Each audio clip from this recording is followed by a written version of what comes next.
नमस्कार दोस्तों, बरेली के आपका स्वागत है। मैं विकास। आगे डालते नजर आज के समाचार पर, बने रहे हमारे साथ। धन्यवाद। सिंधु नगर कॉलोनी में सिंधी समाज के लोगों ने किया समारोह कार्यक्रम का आयोजन, जिसके मुख्य अतिथि केंद्रीय मंत्री व सांसद संतोष गंगवार रहे। इस मौके पर उमेश गौतम, सांसद धर्मेंद्र कश्यप, शहर विधायक अनंत कुमार भी उपस्थित रहे। सिंधी समाज के लोगों ने सिंधी समाज खुशलोक हॉस्पिटल के डॉक्टर ललित पगलानी को एक एम्बुलेंस दी, जो गरीबों की मदद के लिए उपयोग में लाई जाएगी। साथ ही एम्बुलेंस का सारा खर्चा व एम्बुलेंस में मेंटेनेंस सिंधी परिवार की देखरेख में होगा। यह एम्बुलेंस शहर भर में निःशुल्क दौड़ेगी। इस बारे में जानकारी देते हुए सांसद व केंद्रीय मंत्री संतोष गंगवार ने बताया। इसको लेकर सम्मानित किया गया था। जैसा कि आपको जानकारी में आया है, एक अफ्रीकी सब कॉन्टिनेंट में मीडिया देश में जिस ढंग का आचरण व्यवहार हो रहा था, उससे हिंदुस्तानी लोग प्रभावित हो रहे हैं। उसकी लड़ाई उन्होंने लड़ी और वहाँ पर जो हिंदुस्तान के हाई कमिश्नर थे, उनको सरकार ने हटाने का काम किया। अब वहाँ पर एक सही व्यवस्था करी जाएगी, ये तय किया। Republic party of India Athawale के प्रदेश उपाध्यक्ष नदीम इकबाल ने किया प्रेस वार्ता का आयोजन। कार्यकर्ताओं का हुआ मनोनयन। जब प्रेस क्लब में आज Republic party of India Athawale RPI के प्रदेश उपाध्यक्ष एवं राष्ट्रीय सचिव अल्पसंख्यक विंग नदीम इकबाल ने प्रेस वार्ता का आयोजन किया, जिसमें कई लोग पार्टी में शामिल हुए। उन्हें पद देकर फूलमाला से उनका स्वागत किया गया है। यहाँ पे मैं प्रेस कर चुका हूँ कई बार, और एम्स बरेली में, ताकि गरीब लोगों को फ्री इलाज मिल सके। और ये Republican party of India Ambedkar साहब की बनाई हुई पार्टी है, इसीलिए रिपब्लिकन पार्टी ऑफ इंडिया जो अम्बेडकर साहब को छोटे छोटे पार्क गरीब मोहल्ले तक सीमित कर रखा है, इसलिए रखी गई है कि हमारे अठावले जी ने लोकसभा के अंदर बिल लाने की मांग की है केंद्रीय और राज्य सरकारों से, कि जो भूमिहीन किसी भी जाति धर्म के हों। जब मोदी जी 140-135 करोड़ लोगों की बात करते हैं, तो किसी भी धर्म जाति का हो, जो भूमिहीन बाकी में व्यक्ति है और जिसके कने भूमि नहीं है, किसान को उसे 5 एकड़ ज़मीन, गांव देहातों में पूरी ज़मीन फ्री पड़ी हुई है, उसे 5 एकड़ ज़मीन फ्री में दी जाए। नंबर 1। दूसरी बात यह है कि एम्स की मांग हमने पहले भी करी थी और हम हर्षवर्धन साहब से मिले भी थे और मिलेंगे भी। और हमारी एम्स की मांग बरेली में बहुत दिन से चल रही है, चूँकि 250-300 किलोमीटर जो है यहाँ से एम्स लखनऊ या दिल्ली में रहा है। अगर यहाँ से कोई मरीज रेफर करा जाता है, पहली बात तो गरीब आदमी के कने इतना पैसा नहीं होता है। दूसरी ये है कि वो 250-300 किलोमीटर एम्स को पकड़ने के लिए पहले ही भगवान को प्यारा हो जाता है मरीज, उसे राहत फौरी नहीं मिल पाती है। आसपास के उत्तराखंड के लोग भी जहाँ पर एम्स से फ़ायदा उठा पाएंगे। नंबर 3, ये जो Republican party of India Ambedkar जो है, रिपब्लिकन अम्बेडकर साहब की स्थापना करी हुई है, इसीलिए ये गली मोहल्ले शहरों में जो अम्बेडकर साहब को सीमित कर रखा है। इसीलिए हमारा कहना है, या तो अम्बेडकर नाम से बड़ा पार्क बनाया जाए, या गांधी उद्यान के सामने जो है बाबा साहब भीमराव अम्बेडकर के नाम से एक बड़ा गेट बना दिया जाए। नहीं गेट बन पाता है, वहाँ ट्रैफिक समस्या आएगी, तो अंदर गांधी उद्यान के अंदर हमें जगह कहीं अम्बेडकर प्रतिमा के लिए। हम कल उमेश गौतम साहब से भी एक प्रतिनिधिमंडल मिलेगा, संतोष गंगवार से भी मिलेगा, और जो है मुख्यमंत्री से भी मिलने के लिए हम स्वयं जाएंगे। समय मैसेज डाला हुआ है, समय कल या परसों हमें मिल सकता। अम्बेडकर गांधी उद्यान के अंदर कहीं पे गांधी जी के साथ में भारत रत्न भीमराव अम्बेडकर जी की प्रतिमा स्थापित करने के लिए हमें जगह दी जाए। बरेली कॉलेज के अस्थायी कर्मचारियों ने कलेक्ट्रेट में दिया ज्ञापन। उससे पहले सेठ दामन स्वरूप पार्क में किया धरना प्रदर्शन। कर्मचारियों का कहना है कि अगर उनकी मांगें जल्द ही पूरी नहीं होती हैं, तो वे लोग आने वाली 25 तारीख को कॉलेज को एक दिन के लिए पूर्णतः बंद कर अपना विरोध दर्ज करेंगे।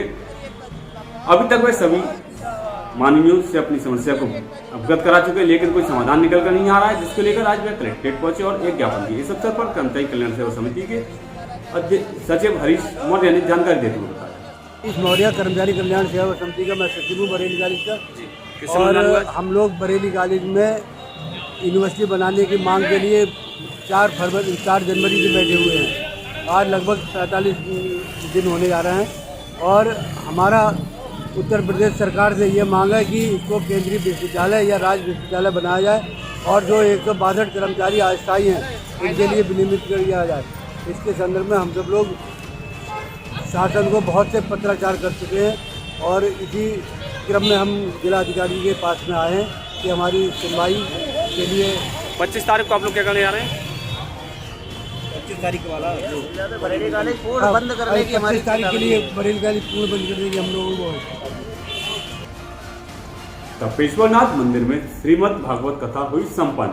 शहर के सुभाषनगर क्षेत्र में तपेश्वरनाथ मंदिर प्रांगण में श्रीमद् भागवत कथा सप्तांग ज्ञान यज्ञ आज संपन्न हुआ। इस अवसर पर सैकड़ों की संख्या में प्रतिदिन श्रद्धालुओं ने दोपहर 2 बजे से 6 बजे तक श्रीमद् भागवत कथा का पंडित विष्णु शर्मा जी के मुखारबिंदु से रसपान किया। हर वर्ष की तरह अंशमातुर के सौजन्य से इस बार भी श्रीमद् भागवत कथा का आयोजन किया गया।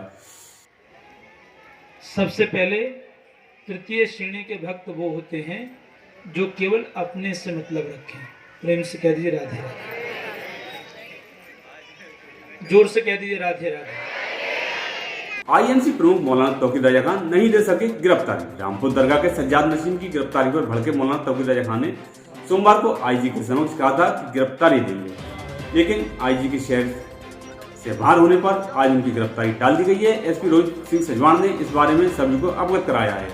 बरेली किसान आंदोलन की हिमायत में ज्ञापन देने गए रामपुर में दरगाह सज्जाद नसीम के साथ पुलिस अधिकारियों द्वारा अभद्र व्यवहार किए जाने के बाद मुसलमानों और दरगाहों में आस्था रखने वालों की नाराजगी पर रामपुर पहुंचे आईएनसी प्रमुख की वापसी के बाद सज्जाद नसीम की गिरफ्तारी पर प्रेस वार्ता करते हुए आईएनसी प्रमुख ने कहा सरकार नाकाम हो चुकी है। अपनी नाकामी छुपाने के लिए किसान आंदोलन में हिंदू मुस्लिम को बांटने की साजिश रही। इस घटना को लेकर सोमवार को उन्होंने अपने आवास से पैदल चलकर आईजी ऑफिस जाकर गिरफ्तारी देने की बात कही थी, लेकिन एडीजी आज शहर में नहीं थे, इसलिए उनकी गिरफ्तारी टाल दी गई है।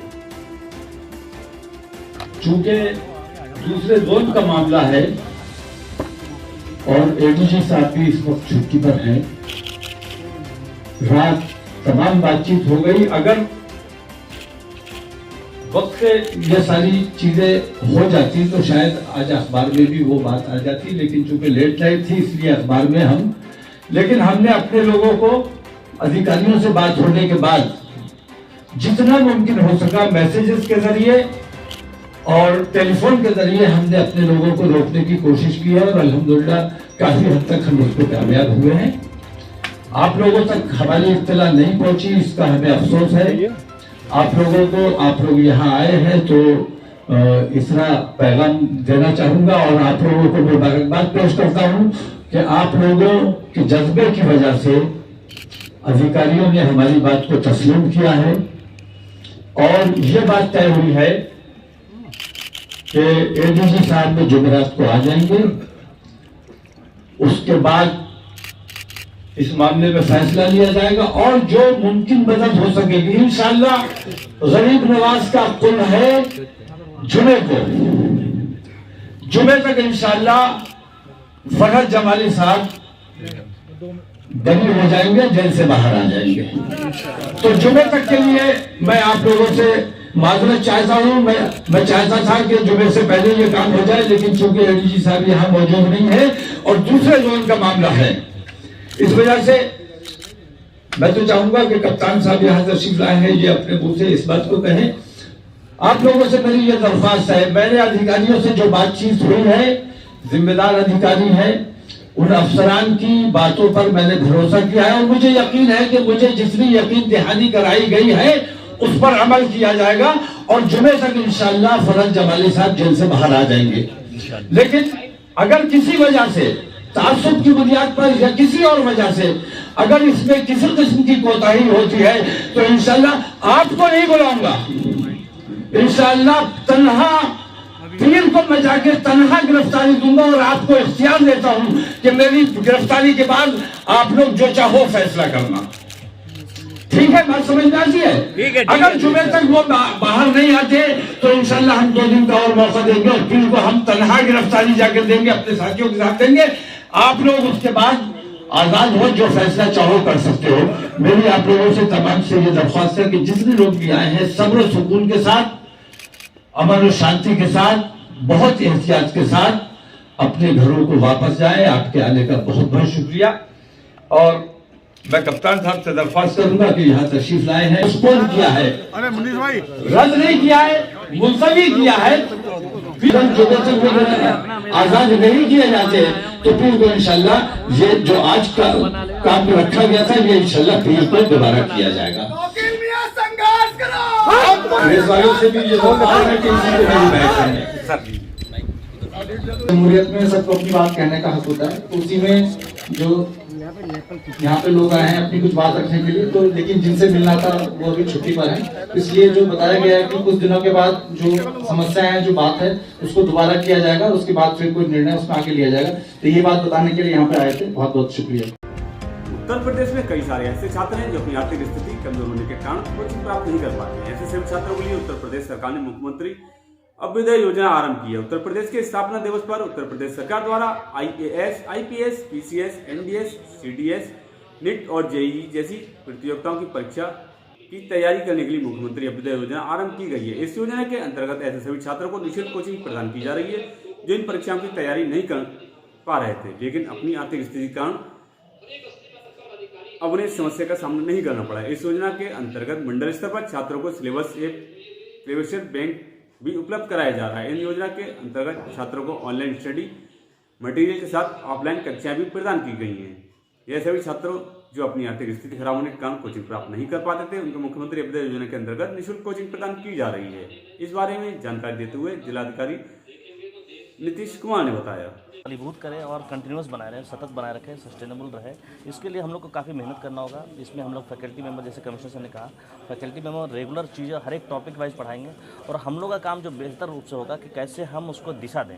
सबसे महत्वपूर्ण क्या दिशा दे सकते हैं, ब्रशअप कैसे कर सकते हैं, कैसे टॉपिक को लिखना है और कैसे टॉपिक को अच्छे से समझना है, कॉन्सेप्ट मेकिंग कैसे होना है, वो हम लोग डिटेल बताएंगे। और हम लोग ये लगातार वर्कशॉप भी करेंगे और जो कंटेंट्स वाइज भी हम लोग देखेंगे कि कंटेंट्स में क्या इंप्रूव किया जा सकता है और जो परीक्षा का जो पैटर्न है उसके अनुसार किस तरीके से आंसर्स लिखे जा सकते हैं और आंसर्स का डायरेक्शंस बच्चों का कैसे सही है कि नहीं है, ये बहुत ज़रूरी है। आप चीज़ों को किस तरीके से समझ रहे हैं और उसको एक्सप्रेस कर पा रहे हैं कि नहीं, ये बहुत महत्वपूर्ण होता है किसी भी एग्ज़ाम में। तो ये चीज़ हम लोग का इनपुट रहेगा और फैकल्टी मेंबर विस्तृत रूप से कार्य योजना हम लोग बनाएंगे, बैठेंगे सब मिलके और बच्चों से भी पूछेंगे क्या समस्या है, उनको देखते हुए हम लोग कार्य योजना में सम्मिलित करेंगे और एक डिटेल्ड प्रोजेक्ट रिपोर्ट हम लोग बनाएंगे। और अगर फैकल्टी मेंबर और भी हम लोग को चाहिए होंगे तो हम लोग करेंगे। अभी 300 फैकल्टी का चयन हो चुका है, 3 फैकल्टी प्लस एडमिनिस्ट्रेटिव लोग, और एक नए उत्साह से हम लोग इसमें लगेंगे। और एक बेहतर है, एक तरह की एक्स्ट्रा करिकुलर एक्टिविटी होना चाहिए। तो एक तरह से इसको आप देखें कि प्रशासन का एक्स्ट्रा करिकुलर एक्टिविटी होगा। ये प्रशासन इसको एक अलग तरीके से पॉजिटिव वे में देखेगा और अगर बच्चों को फ़ायदा हो सकता है, हमारे गरीब बच्चे जितने ज़्यादा हैं तो फ़ायदा हो सकता है, तो हम लोग को भी सेटिस्फेक्शन होगा कि हम लोगों ने प्रशासनिक कार्य के अलावा भी कुछ कार्य किया है जिससे लोगों को फ़ायदा मिल रहा है। और हम लोग चाहेंगे कि जो ऑफलाइन जुड़ रहे हैं उसके अलावा हम लोग ऑनलाइन का जो मंच है उसको बहुत व्यापक करें। और मैं आपको बताऊं कि हम लोगों ने ये अभ्युदय योजना से शुरू होने से पहले ही हम लोगों ने बहुत तैयारी कर रखी है और आपको 31 मार्च तक ये तैयारी और बहुत बेहतर तरीके से देखेंगे। आपको जैसा बताया कि हमारे GIC, GGIC और आज़ाद और तिलक में स्मार्ट सिटी से अगर आपको हमारे चैनल पसंद आता है तो खबरों को शेयर करें, कमेंट करें, क्लासेस दिया है स्मार्ट सिटी से। और हम लोग प्राइमरी नगर निगम 100 क्लास हम अगले 6 महीने में लेने जा रहे हैं। और इसके साथ जो ग्रामीण क्षेत्रों में 567 स्कूल्स में है, हम लोग प्रोजेक्टर के थ्रू स्टार्ट करने जा रहे हैं पढ़ाई। तो इसको हम लोग एक कनेक्ट करेंगे, नेटवर्किंग करेंगे हम लोग बेहतर तरीके से, कैसे हम लोग ऑनलाइन माध्यम से इन चीज़ों को प्रयोग करते हुए, टेक्नोलॉजी का प्रयोग करते हुए गाँव तक भी जाए और ज़्यादा बच्चे जुड़ पाए। ये बहुत अच्छा हुआ है और हम लोगों ने अच्छी से प्रिपरेशन किया था। हम लोग ग्राउंड वर्क अच्छा है और हम लोग और मेहनत करेंगे और बेहतर करने